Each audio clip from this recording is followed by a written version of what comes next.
Previously, it's very selfish. Elliot dipped and left Lauren all alone on their honeymoon. That is keeping you single. And even though the experts hit him with them harsh I truths, disagree with everything you just said. he was like, peace out, I'm outie, done with experiment. The first dinner party of the experiment was on and popping, baby. So freaking hot. Everybody got to meet each other's partners. Everyone's so happy. This is true love right now, baby. Obviously, my match is not here. And cause Elliot didn't show up, Lauren was like, yo, this might be my last night. I feel like I've been the one making most of the effort. Are you serious? Tim tried to flip everything on That's Katie, hard, but I feel like that trust has been broken. which made Jamie stand up for Katie like, what? I can't die on this hill charging this knife. Someone's got to back me.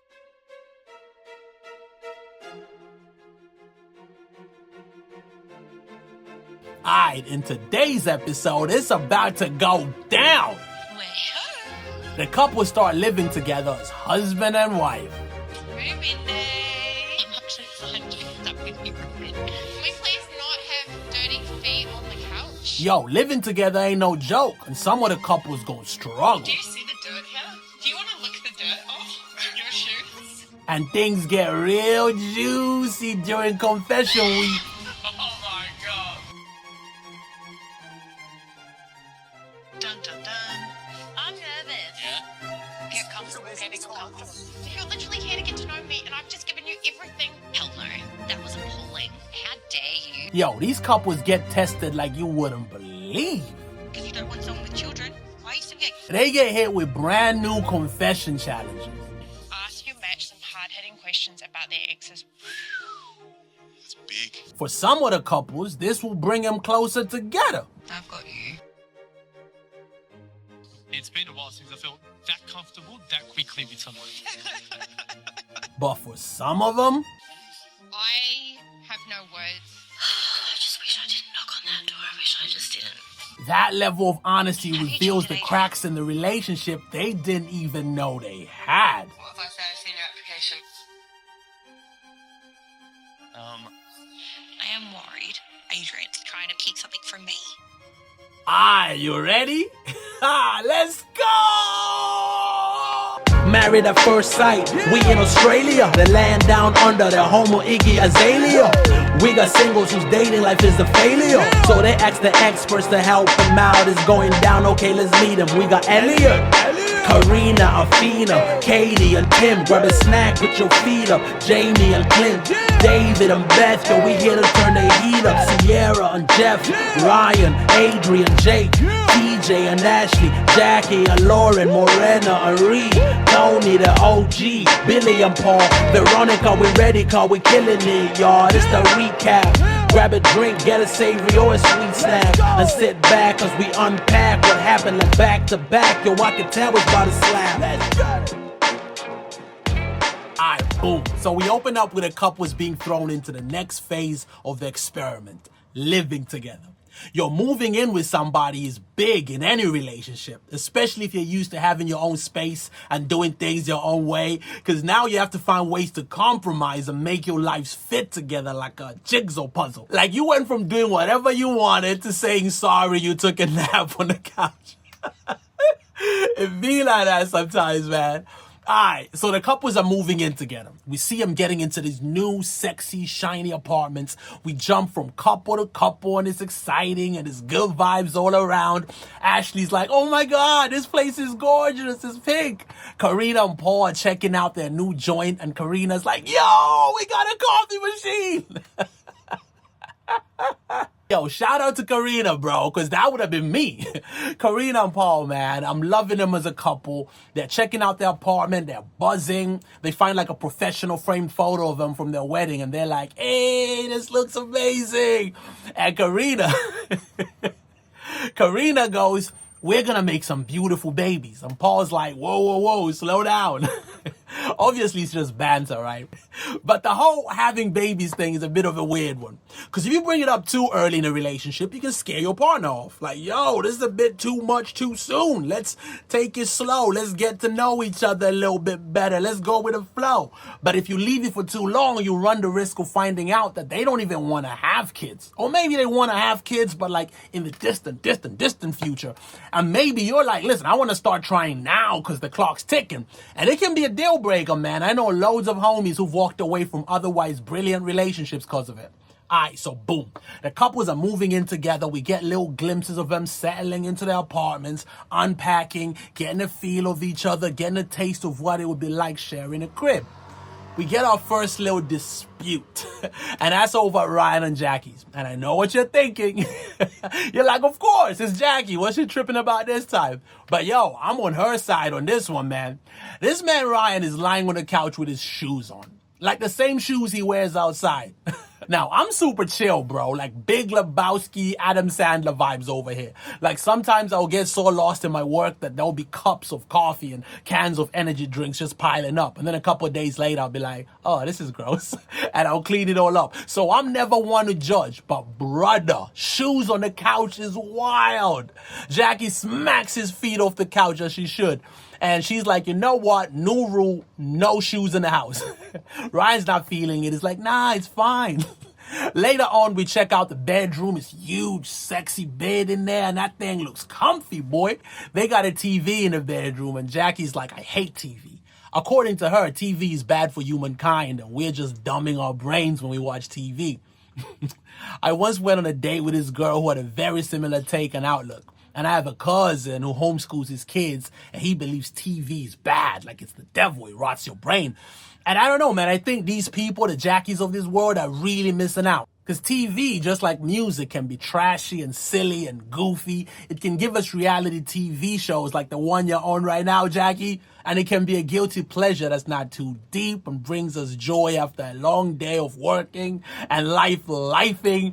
But on the flip side, TV can also open you up to new perspectives, new worlds. It can be thought-provoking. It can be funny, emotional, heartbreaking, life-affirming. Saying all TV is bad just tells me that you haven't watched enough TV, baby. So obviously it's not that deep, all right? You don't like TV, that's fine. You're missing out, you're lost. You go do your thing. I'll be over here watching The Wild Robot. Except for Jacqui, it is that deep. She's in tears, bro, crying because she hates the fact that there's a TV in the bedroom and she doesn't want Ryan to watch it. Alright. Okay, boom. So we jump over to Katie and Tim. Now, before we dive in and see what's going on with Katie and Tim, please do me a favor and subscribe to the channel. Help your boy out.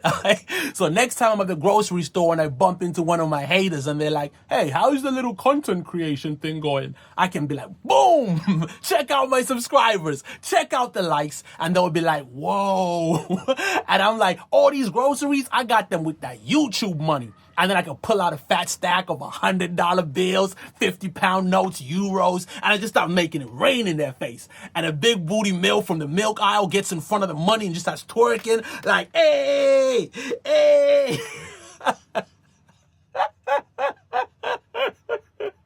Alright, so Katie, she's still feeling pretty rough after the dinner party, understandably. This man has rejected her every step of the way, making her feel unattractive, made her cry, and then in front of all the other couples, he said, with chest, I feel like I have been putting in more effort than she has. Despite all of that, Katie's still like, I'm not giving up. I came here to go on a journey with someone, and I believe we can find a way to move past all of this. I know I've said this in previous episodes, but I'm going to say it again. Katie, baby, go home. Do what Elliot did and bounce. But yo, she's still here. She's got her bags and she's moving into the apartment. Where's Tim, you might ask? Well, the producers sit Katie down and tell her, yo, Tim is not moving into the apartment with you. He's going back home. He needs some space to figure out how to move forward in this experiment. Bro, another L, more rejection for Katie. See, it should have never even gotten to this point. Back in episode 1, when Tim was physically uncomfortable when she was trying to hug him in the wedding photos. Back when he woke her up on the wedding night to tell her that he didn't feel a spark between them. She should have been like, all right, cool, peace out, I'm done, I'm outie. If she'd left that night, she wouldn't have gone on a honeymoon with someone who made it clear over and over again that he did not find her attractive. Who didn't even try to be charming or funny or warm. Someone that didn't give her the D. On a honeymoon. If she'd left that night, she wouldn't have had to sit there at the dinner party and have him try and flip the whole thing on her and gaslight him. If she'd left that night, she'd have left on her own terms. She'd go down as the curvy, red-headed boss chick who didn't put up with this basic dude's BS. But no! Katie stayed, blaming herself, making excuses for the dude still wanting it to work, and now here she is, alone, in the apartment, being told Tim needs space. Bro, it should be the other way around, alright? Tim should be in the apartment alone, regretting the fact that he did not treat Katie better. Am I lying? Like, you know what I mean? Y'all know where I'm coming from. Anyways, back at Jacqui and Ryan's. Jacqui's coming home from the gym and she finds Ryan's shoes on the bed. On the bed, bro. Like, honestly, at this point, she's not even overreacting. Because what is this? What is this, Ryan? What are we doing, bro? All right, let's move on to Confessions Week, baby. Oh, it gets juicy. So the first test, each couple gets photographs of everyone in the experiment. And they have to rank them from left to right based on who they find most attractive to who they find the least attractive. Alright? So we get a glimpse of Athena doing the rankings and she's placing down a picture of Paul. And she's like, you know what? He's a good looking guy, but he's not really my type. I like that. I like that. That's how I would handle this experiment. Because if I was on this show and I'd been matched up with someone that is objectively less attractive than Ree or Sierra or Karina or Jamie, I would acknowledge that, yo, these girls are beautiful, but I would highlight features and qualities that my girl has that I love so I can justify to her why I'm putting her at number 1. And I would kind of low-key appreciate it if she did the same with me, right? Like, if there were dudes on the show who were, like, taller than me, like, muscles and abs everywhere and hair blowing in the wind, chiseled jawlines, and I know, and she knows that some of these dudes are objectively more attractive than me, if she was like, yo, this guy is good looking, but he's blonde. I'm not really into blonde hair. Or, oh, this guy is hot, but he's just not my type. And she puts me first and highlights things about me that I know are dope. Like, oh, I love your lips, you know, your kind eyes, your lovely smile. I love your complexion. I'm super attracted to you. Bro, that I'd appreciate that. So, Athena's ranking from least attractive to most attractive. Tim, Tony, Jeff, Jake, Paul, Dave, Ryan, Billy, and then she puts Adrian up as the most attractive. Which, to be fair, I believe, because she's made it evident from the jump that she's feeling him. They probably have the best chemistry out of all the couples. Facts. So now Adrian's cooking up his list. He's got Katie, Morena, Ashley, Jacqui, Jamie, Sierra, Karina, Ree, and as the most attractive, he puts down Athena. Which, like I said, makes sense because these two are really into each other. Dope. Now it's Karina and Paul. Here's Paul's ranking. He got Katie, Ashley, Jamie, Morena, Sierra, Athena, Jacqui, Ree, and he puts Karina at the top as the most attractive. And yo, it's not far-fetched because Karina is banging, bro.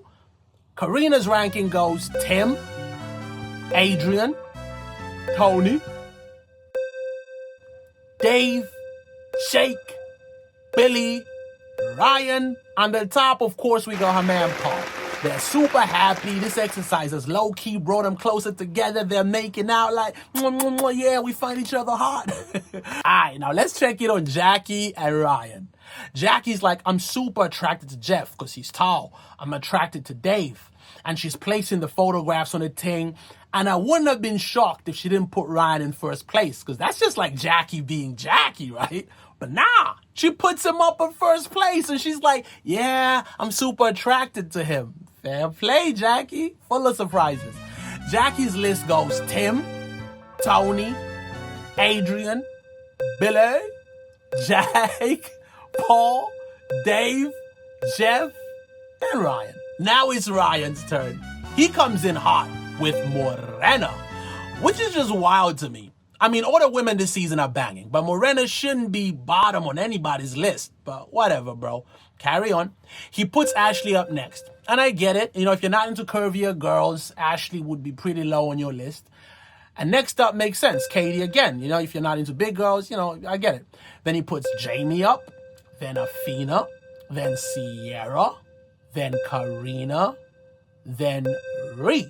The whole time Ryan's doing the ranking, Jacqui's confident. She's like, of course he gonna put me first. I used to be Miss New Zealand, baby. I'm beautiful and I got the brains. But Ryan, Ryan puts her picture in its own lane above Sierra and Karina. So she's third.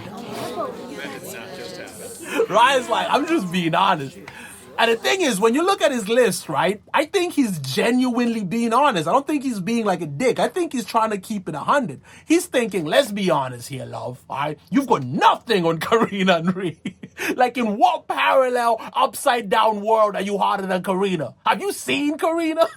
Have you seen Ree? I put you above Sierra, bro. I put you above Afina, okay? Afina. I put you above Jamie. Jamie with a booty and cleavage game popping. That's what he's thinking, right? Like, he's being honest. But this wasn't an honesty challenge, brother. They said it was, but it wasn't really. This was about making your partner feel special and gorgeous and all that, and doing it in a convincing way. Now, I'm trying to put myself in Jacqui's shoes. Like, how would I feel? Like, how would I react if my partner put me third? Honestly, I think it depends on how much she's shown me that she's into me before the challenge. Like, if I feel secure in the fact that she does find me attractive and we've got good chemistry, then it's all good. Especially if I'm up against crazy competition. Like, if she was told, hey, you gotta rank these men, and it was Chris Hemsworth, Henry Cavill, Jason Momoa, Idris Elba, Boris Kodjoe, George Clooney, Denzel Washington, young Elvis Presley, like in his prime Elvis Presley, and me, right? And she put me third, bro. I would appreciate the mental gymnastics she had to do to convincingly put me at third. I'd be like, thank you, thank you, thank you. So, as you can imagine, Jacqui's pissed. The next challenge in the Confessions week is the couples get to watch videos of each other during the interview stages when they were being raw and vulnerable and they didn't think anybody would watch the footage. So we start off with Karina and Paul. So we see Paul and he gets asked, yo, what are you looking for in a partner? And he's like, I just want someone who's authentic and real and doesn't have to front on nothing. And Karina's nodding along like, yeah, that's me, baby, that's me. And then we switch over to Katie. Now, obviously, she's in the apartment alone, but she still gets to watch Tim's OG interview. And they ask him what he's looking for, and he's like, yo, I want to settle down. I want the partner and the dog, someone I can grow old with. And yo, watching this video, again, it makes sense why the producers matched him up with Katie, because they didn't know he was lying. Like, this version of Tim, the one that we're seeing in this interview footage, I'd match him up with Katie. They even ask him about his type. And he goes, I'm not super picky. Women's bodies change. You know, they have kids. We grow older. I want a natural person. Now, this is the same Brer who told Katie he wasn't attracted to her because he wanted someone shorter, petite, and blonde. He hasn't said any of that in this interview. And I get it. It's all about perception, right? Some people hate being perceived as shallow. So when you ask him, hey, man, what are you into? They try and give you an answer that makes him seem like they're open-minded, they're a nice guy. But by not keeping it a buck, he's just wasted everybody's time. In the interview, he even says, look, I'm not Brad Pitt, so I'm not expecting like a supermodel or whatever. So not only did he make it seem like he has no specific type, he doubled down and said, I know I'm a bit chubby and I'm super self-aware, so you can match me up with anyone that objectively suits my level of attractiveness. And if you look at Tim and Katie together, I promise you, there's not a single person that's thinking, hey, this dude is so much harder than her. How did she manage to bag him? No one's thinking that. In fact, I'd argue that when Katie's all glammed up, bro, when that cleavage is popping and the cakes are caking and she's being funny and sweet, you'd be like, yo, this dude is lucky that he found her. So it worked out great for the show, you know, drama and all of that. But I don't think they did it on purpose. I genuinely believe that the producers of the show thought these two would be a great fit. And check this bit out, right? They asked him, yo, what if when you meet this person, there is no initial spark? And he goes, I know how it be sometimes. I'm willing to just work at it and really give the experiment a chance. Why the fuck you lying? Why you always lying? Oh my God, stop fucking lying. So Katie's watching this and she's crying, bro. If I was Katie, I don't think I'd necessarily be sad. I'd be pissed because it would make sense to me. Like, okay, this is why they matched him up with me. He was saying all the right things, but clearly he was chatting shit. All right, so now we check in on Billy and Sierra. So Billy wants to get closer to Sierra by being vulnerable and opening up. So he tells her that, look, growing up, my dad wasn't there. And I was always the one chasing him and trying to build a relationship. And he's like, 8 years ago, I went back to the UK trying to reconnect with my dad. But he just blanked my phone calls and didn't want to see me. And he's crying, bro. Sierra holds him down. She hugs him. She's like, I got you. I got you. It's a beautiful moment, man. All right, then we check in on Athena and Adrian. They're watching the interview tapes. So we got Adrian being asked if he wants to be a dad. And he's like, yeah, I'm ready, fam. You know, I would have a kid yesterday. This triggers Athena because she's like, yo, I have a kid. And Adrian has made it very clear that it's not the ideal situation because he'd want to have his own biological kid. He even told her, bro, if I have my own kid, I think I will love my kid more than I love your kid. So they start beefing. She's like, my kid's super important to me. Why are you even here? Rah, rah, rah. And they're going back and forth. It's a whole thing. And then we check in on Ryan and Jacqui. And their task is to ask each other questions about their exes, right? So the first question, what have you learned about yourself from dating your exes? Good question. Because every relationship should help you grow and learn more about yourself, who you are, and what you want and don't want in your future relationships. Ryan's like, I've learned that love isn't everything. You can get super caught up in the passion in the moment and lose sight of what's important. Okay, I agree, bro. I agree. Okay. Next question. Ryan's like, can you physically describe your ex to me? Jacqui is loving this question. Look at that look on her face, bro. Look at that.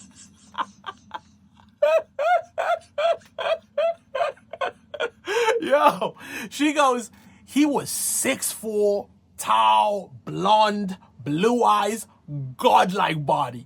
And Ryan's just sitting there like, oh. And Jacqui's petty, bro. She's just staring at him with a sinister smile on her face. And he's like, well, what if I said that to you? Well, what if I told you my ex had a godlike body? And Jacqui's like, yeah, I wouldn't be surprised. And Ryan's like, I just don't know why you'd say that about an ex. And she's like, yo, I'm just being honest. Alright, man, that was the episode. Thank you so much for watching, man. I really appreciate you. If you haven't already, please subscribe. Give the video a like. If you want to holler at me, talk about the episode, or just give me your thoughts, hit up them comments. I'm going to holler back. See you on the next joint. Take care of yourself, because I love you.